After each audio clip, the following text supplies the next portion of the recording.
사랑하는 교회 여러분, 오늘 이 시간도 우리 주님의 은혜가 우리 모두 함께 하시기를 바랍니다.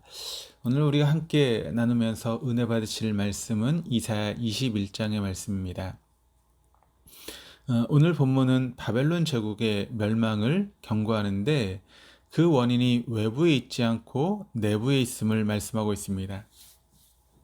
1절을 보시면 해변 광야에 관한 경고라. 그러니까 해변 광야는 이 바벨론 지역이 유브라데 강의 범람으로 자주 침수된 데서 붙여진 명칭입니다. 그러므로 오늘 본문은 바벨론의 멸망에 대한 경고의 말씀으로 시작을 하고 있습니다. 이사야 선지자는 13장과 14장에서 바벨론의 교만함에 대해 경고했는데 오늘 본문인 21장에서 바벨론의 멸망에 대해 다시 경고하고 있습니다. 그리고 교만한 자의 최후는 혹독한 멸망이라고 말씀하고 있습니다. 계속해서 1절을 보시면 적병이 광야에서 두려운 땅에서 내게 회오리 바람같이 몰려왔도다.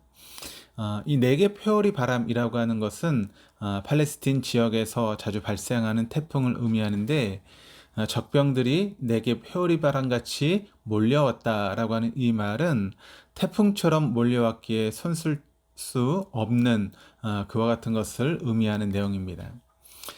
바벨론은 티그리스와 유브라데 강 등 수많은 물줄기로 둘러싸인 천연의 요새로 다른 나라의 침략을 쉽게 방어할 수 있었습니다.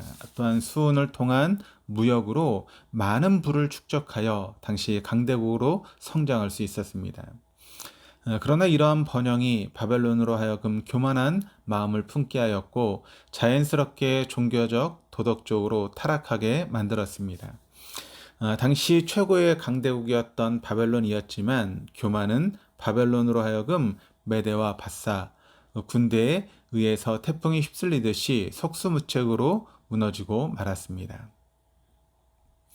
2절입니다. 혹독한 묵시가 내게 보였도다. 속이는 자는 속이고 약탈하는 자는 약탈하도다. 엘람이여 올라가고 메대여 에워싸라. 그의 탄식을 내가 그치게 하였노라 하시도다.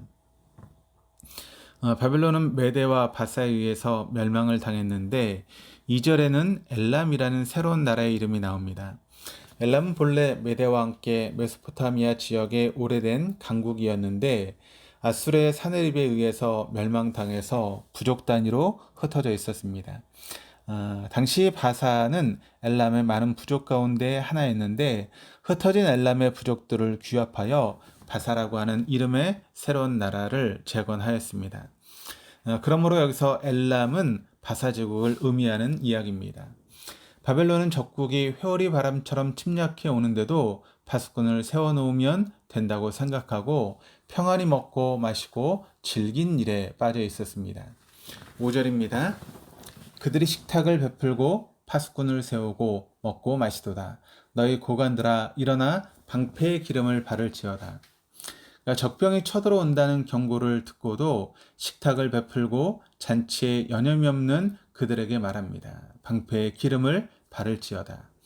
방패의 기름을 바른다라고 하는 것은 적군이 내리치는 칼날이 미끄러져 비껴나가게 하려는 전술을 속하는데 오늘날로 말하면 군인들이 매일같이 총기를 분해해서 기름을 칠함으로 녹슬지 않게 하는 것과 동일한 그런 이야기입니다. 군인은 자기 총을 애인 다루듯이 소중히 여겨야 합니다. 그래서 군대 들어가면 제일 먼저 총기를 분해 조립하는 방법을 배우고 매일같이 그 부품을 기름걸레로 닦아서 녹슬지 않도록 보관해야 합니다. 그래야 총을 쏴야 될 급박한 상황이 오게 되었을 때 방아쇠가 당겨지지 않는 황당한 일을 겪지 않게 됩니다. 그러나 이처럼 기본적인 준비조차 취하지 않았던 바벨론은 적병이 쳐들어온다라고 하는 파수꾼의 보고를 듣자마자 함락되고 말았습니다. 8절입니다. 파수꾼이 사자같이 부르짖기를 주여 내가 낮에 늘 망대에 서 있었고 밤이 새도록 파수하는 곳에 있었더니 보소서 마병대가 쌍쌍이 오나이다 하니 그가 대답하여 이르시되 함락되었도다 함락되었도다 바벨론이여 그들이 조각한 신상들이 다 부서져 땅에 떨어졌도다 하는도다. 파수꾼은 밤낮 쉬지 않고 망대를 지키며 자신의 임무를 충실했습니다. 그러나 교만하여 조금도 전쟁에 대비하지 않았던 바벨론에게 충실한 파수꾼의 보고는 아무런 도움이 되지 못했습니다. 당시 바벨론은 최고의 강대국이었지만 교만 앞에서 버틸 수 없는 강대국은 이 세상에 어디에도 없습니다. 외부의 적보다 교만이라는 내부의 적이 더 무섭다는 사실을 깨달을 수 있습니다. 11절에서 17절까지는 두마와 아라비아에 관한 경고의 말씀입니다. 두마는 에돔의 한 성읍을 가르치는 말이고 아라비아는 에돔과 바벨론 사이에 있는 사막 지역입니다.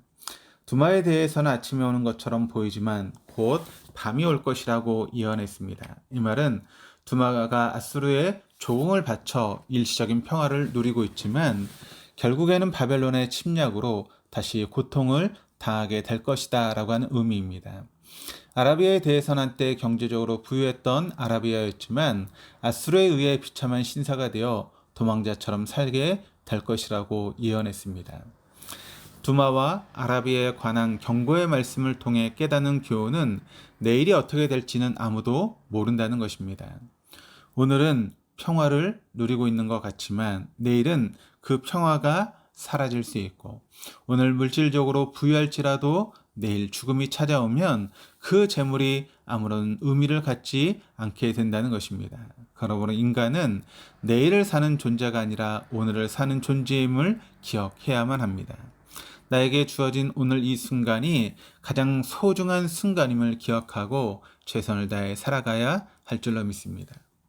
오늘도 하나님의 은혜 가운데 우리에게 허락된 이 한날을 감사함으로 살아갈 수 있는 저 여러분의 삶이 될 수 있기를 주님의 이름으로 축원합니다. 기도하시겠습니다.